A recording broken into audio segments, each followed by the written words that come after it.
Más textos disponibles en Simba. Y tiempos de fanatismo religioso fueron sin duda aquellos en que, por su majestad don Felipe II, gobernaba estos reinos del Perú don Andrés Hurtado de Mendoza, Márquez de Cañete y Montero Mayor del Rey. Y no lo digo por la abundancia de fundaciones, ni por la suntuosidad de las fiestas, ni porque los ricos dejasen su fortuna a los conventos, empobreciendo con ello a sus legítimos herederos, ni porque, como lo pensaban los conquistadores, todo crimen e inmundicia que hubiera sobre la conciencia se lavaba dejando en el trance del morir, un buen legado para misas, sino porque la Iglesia había dado en la flor de tomar cartas en todo y para todo, y por un quítate ala esas pajas le endilgaba al prójimo una excomunión mayor que lo volvía tarumba. Sin embargo, de que era frecuente el espectáculo de enlutar templos y apagar candelas, nuestros antepasados se impresionaban cada vez más con el tremendo aparato de las excomuniones. En algunas de mis leyendas tradicionales he tenido oportunidad de hablar más despacio sobre muchas de las que se fulminaron contra ladrones sacrílegos y contra alcaldes y gente de justicia que, para apoderarse de un delincuente, osaron violar la santidad del asilo en las iglesias. Pero todas ellas son chirinola y chachara celeste, parangonadas con una de las que el primer arzobispo de Lima don Fray Jerónimo de Loaiza lanzó en 1561. Verdad es que su señoría ilustrísima no anduvo nunca parco en esto de entredichos, censuras y demás actos terroríficos, como lo prueba el hecho de que antes de que la Inquisición viniera a establecerse por estos trigales, el señor Loaiza celebró 3 autos de fe.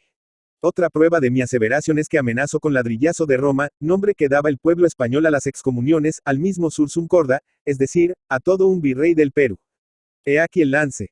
Cuéntase que cuando el virrey don Fernando de Toledo vino de España, trajo como capellán de su casa y persona un clérigo un tanto ensimismado, disputador y atrabiliario, al cual el arzobispo creyó oportuno encarcelar, seguir juicio y sentenciar a que regresase a la metrópoli. El virrey puso el grito en el cielo y dijo, en un arrebato de cólera, que si su capellán iba desterrado, no haría el viaje solo, sino acompañado del fraile arzobispo. Supólo que faltar no podía oficioso que con el chisme fuese, y diz que su excelencia ameino tan luego como tuvo aviso de que el arzobispo había tenido reunión de teólogos y que, como resultado de ello, traía el ceño fruncido y se estaban cosiendo en secreto bayetas negras. El cleriguillo, abandonado por su padrino el virrey, marchó a España bajo partida de registro. Pero la excomunión que ha puesto por hoy la Peñola en mis manos es excomunión mayúscula y, por ende, merece capítulo aparte. 2. El decenio de 1550 a 1560 pudo dar en el Perú nombre a un siglo que llamaríamos sin empacho el siglo de las gallinas, del pan, del vino, del aceite y de los pericotes. Nos explicaremos. Sábese, por tradición, que los indios bautizaron a las gallinas con el nombre de Hualpa, sincopando el de su último inca Atahualpa. El padre Blas Valera, cusqueño, dice que cuando cantaban los gallos, los indios creían que lloraban por la muerte del Inca, por lo cual llamaron al gallo Hualpa.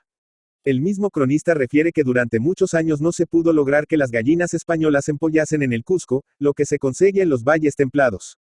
En cuanto a los pavos, fueron traídos de México.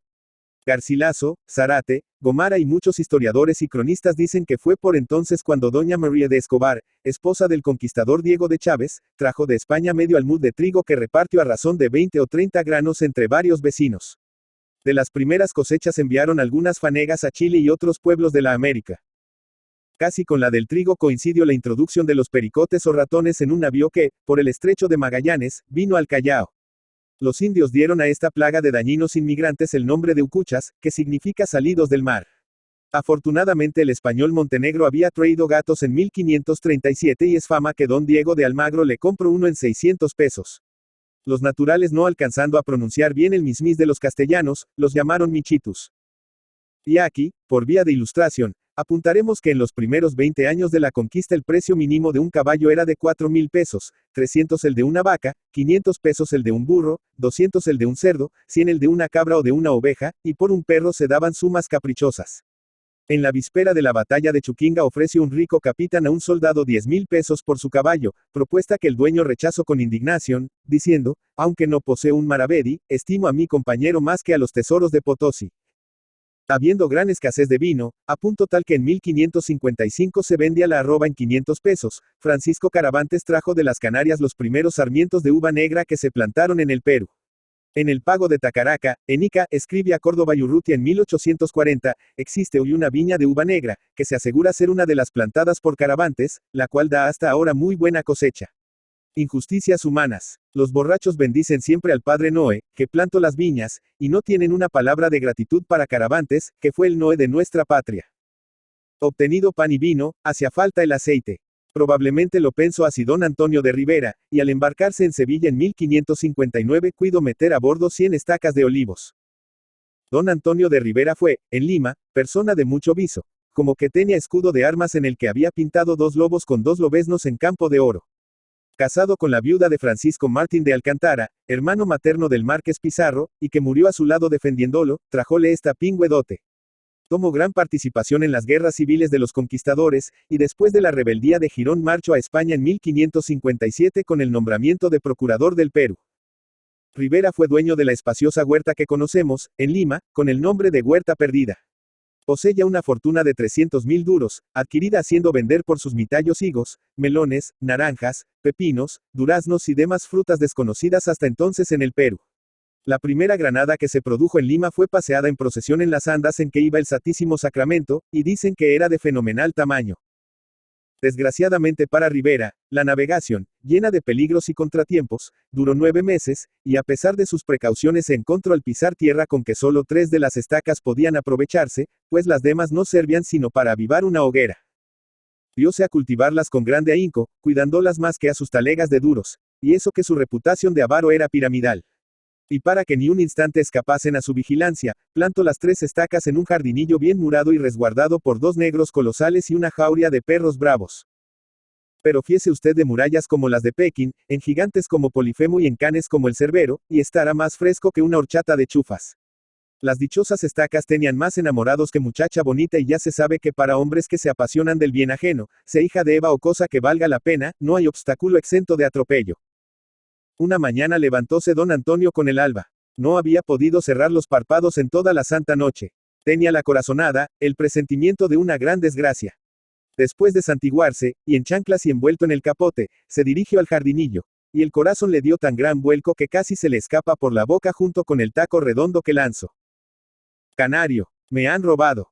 Y cayó al suelo presa de un accidente. En efecto, había desaparecido una de las 3 estacas. Aquel día Rivera derrengó a palos media jauría de perros, y el látigo anduvo bobo entre los pobres esclavos, que a su merced se le había subido la cólera al campanario. Cansado de castigos y de pesquisas y viendo que sus afanes no daban fruto, se acercó al arzobispo, que era muy su amigo, y lo informó de su gran desventura, al lado de la cual los trabajos de Job eran can y sanguaraña. Pero no es cuento, lectores míos, sino muy auténtico, lo que sucedió, y así se lo dirá a ustedes el primer cronista que Hoggin. Aquel día las campanas clamorearon como nunca, y por fin, después de otras imponentes ceremonias de rito, el ilustrísimo señor arzobispo fulminó excomunión mayor contra el ladrón de la estaca. Pero ni por esas. El ladrón sería algún descreído o spirit fort, de esos que pululan en este siglo del gas y del vapor, pensara el lector. Pues se lleva un chasco de marca. En aquellos tiempos una excomunión pesaba muchas toneladas en la conciencia. 3 años transcurrieron y la estaca no parecía. Verdad es que ni pizca de falta le hace a Rivera, quien tuvo la fortuna de ver multiplicados los 2 olivos que le dejara el ladrón y disponía ya de estacas para vender y regalar. Presumo que los famosos olivares de Camana, tierra clásica por sus aceitunas y por otras cosas que prudentemente me callo, pues no quiero andar al rodapelo con los camanejos, tuvieron por fundador un retoño de la Huerta Perdida. Un día presentóse al arzobispo, con cartas de recomendación, un caballero recién llegado en un navío que, con procedencia de Valparaíso, había dado fondo en el Callao. Y bajo secreto de confesión le reveló que él era el ladrón de la célebérrima estaca, la cual había llevado con gran cautela a su hacienda de Chile, y que, no embargante la excomunión, la estaca se había aclimatado y convertidose en un famoso olivar. Como la cosa pasó bajo secreto de confesión, no me creo autorizado para poner en letras de imprenta el nombre del pecador, tronco de una muy respetable y acaudalada familia de la república vecina. Todo lo que puedo decirte, lector, es que el comején de la excomunión traía en constante angustia a nuestro hombre. El arzobispo convino en levantársela, pero imponiéndole la penitencia de restituir la estaca con el mismo misterio que se la había llevado. Como se las compuso el excomulgado. No sabré decir más sino que una mañana, al visitar don Antonio su jardincillo, se encontró con la viajera, y al pie de ella un talego de a 1000 duros con un billete sin firma, en que se le pedía cristianamente un perdón que el acordo, con tanta mejor voluntad cuanto que le cayan de las nubes muy relucientes monedas. El hospital de Santa Ana, cuya fábrica emprendía entonces el arzobispo Loaiza, recibió también una limosna de 2000 pesos, sin que nadie, a excepción del ilustrísimo, supiera el nombre del caritativo. Lo positivo es que quien ganó con creces en el negocio fue don Antonio de Rivera. En Sevilla la estaca le había costado media peseta. IV.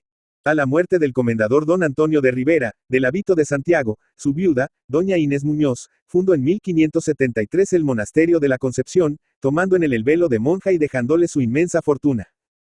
El retrato de doña Inés Muñoz de Rivera se encuentra aún en el presbiterio de la iglesia, y sobre su sepulcro se lee: este cielo animado en breve esfera deposito es de un sol que en él reposa, el sol de la gran madre y generosa doña Inés de Muñoz y de Rivera. Fue de Ana, cuenca encomendera, de don Antonio de Rivera esposa, de aquel que trémolo con mano airosa del alférez real la real bandera. Ricardo Palma. Ricardo Palma, Lima, 7 de febrero de 1833 Miraflores, Lima, 6 de octubre de 1919, fue un escritor romántico, costumbrista, tradicionalista, periodista y político peruano, famoso principalmente por sus relatos cortos de ficción histórica reunidos en el libro Tradiciones Peruanas. Cultivó prácticamente todos los géneros: poesía, novela, drama, sátira, crítica, crónicas y ensayos de diversa índole. Sus hijos Clemente y Angélica siguieron sus pasos como escritores. Debutó en la literatura en 1848 formando parte del grupo que él mismo llamaría más tarde la Bohemia de su tiempo. Comenzó con poesía, unos versos románticos que aparecieron el 31 de agosto en El Comercio, mientras paralelamente escribía en diversas publicaciones críticas de espectáculos con numerosos seudónimos. Luego pasó a escribir obras de teatro. Su primer drama, El Hijo del Sol 1849, no se llegó a representar, pero alrededor de 1858 dejó de hacerlo a pesar de haber obtenido algún éxito en el público limeño. Solo 2 piezas de este periodo han sobrevivido. El drama Rodil, 1851, redescubierto 100 años después de su publicación, Palma había destruido la mayoría de los ejemplares, y la comedia El Santo de Panchita, que escribió junto con Manuel Asensio Segura. Su primer libro de prosa, Corona Patriótica, apareció en 1853. 2 años más tarde sale Poesías y en 1865, Armonías. Libro de un desterrado. Su obra poética no estuvo exenta de polémica. En 1890 publicó A San Martín, poema que provocó la protesta del gobierno chileno, que lo consideró ofensivo para su país.